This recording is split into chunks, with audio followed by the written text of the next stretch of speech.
actually, yeah, a few years, just a few years. I remember, you know, when I used to go into my club, Jason's in Ranelagh, and my brother used to take me in there on a Sunday, just a Sunday afternoon. And I was only about 8 or 9 years of age then. But then after a couple of years, I sort of got to know the manager, and he used to let me come in, and the school bag would be on the back, and I'd throw the school bag under the table, and then I'd have to like clean the ashtrays, you know, sweep the floor, do a bit of polishing to get a free game, like, you know. And they used to give me like a biscuit tin, you know, the old Jacobs biscuit tins, you know, the old tin bins. Some of you are too young to remember that, but some in the room might remember the old biscuit tins. And they used to give me a biscuit tin to stand on. Very thin now, so stand on and play the shots, you know. But when I started meeting my brothers and their mates, you know, who were a lot older, you'd never than me, reach the table they used to to ones hide the nowadays. biscuit tin on me. So good tea salad and fucker, you know. Anyway, but I'm in there one day, and of course I didn't have my own cue at the time, like, you know. And all the cues go on the cue rack, you know. They all had Jason's written on the cues. So I'm in there one day, and I picked this cue off the cue rack, and it's not Jason's. It's not like a house cue. Somebody had obviously been playing, and it was taken up and put on the cue rack, and the guy, you know, left it there, like, you know. So I go to the manager of the snooker club, a fellow called Noel Fannin, and I said, Noel, look, somebody is after leaving this cue behind, and it's been put on the rack. I said, if they don't come back for it, can I keep it, like, you know?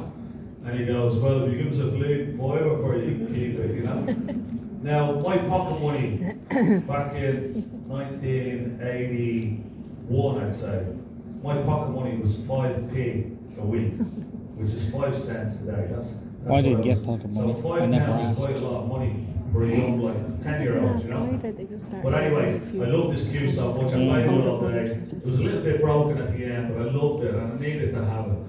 So I ran around our house, our family home was only around the corner of Jason's, and actually our back garden used to back onto the back of Jason's. But I ran around and I begged my mum, I said, to give me £5, you know, because I needed this cue, you know.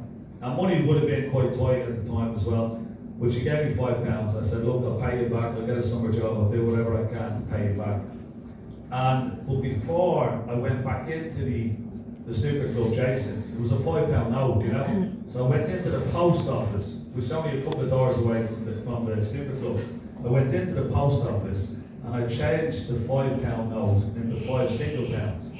And I put £3 in this pocket, and I put £2 in this pocket, you know. And these are the little things that you learn in snooker clubs, you know, when you grow up. Because as Aaron says, it does like toughen you up, and you sort of grow up, and you learn little things of different people that are coming into the snooker club. So anyway, I go back around, £3 in this pocket, and £2 in this pocket. And I went around to Noel Fannin, I had the cue in one hand, Cheeky and I put offer. my hand in the pocket, Yeah. and I plucked out the £2. And I says, no, I said, my mum, she says, I said to him, I said, my mum couldn't afford the fiver, you know, she only had £2. And he looked at the £2, and he looked at the cue, and he says, well, give us the bleeding £2, you know, as, you know, the real Dubliner would say, you know. So he took the £2 out of my hand like that, you know. Now I still have the £3 in it, he still wanted the fiver, you know. But he took the £2, you know, thankfully. And that £2 cue, everything I won from the World Junior, World Amateur to the World Professional Trophy was with that £2 cue. No. Crazy. And this is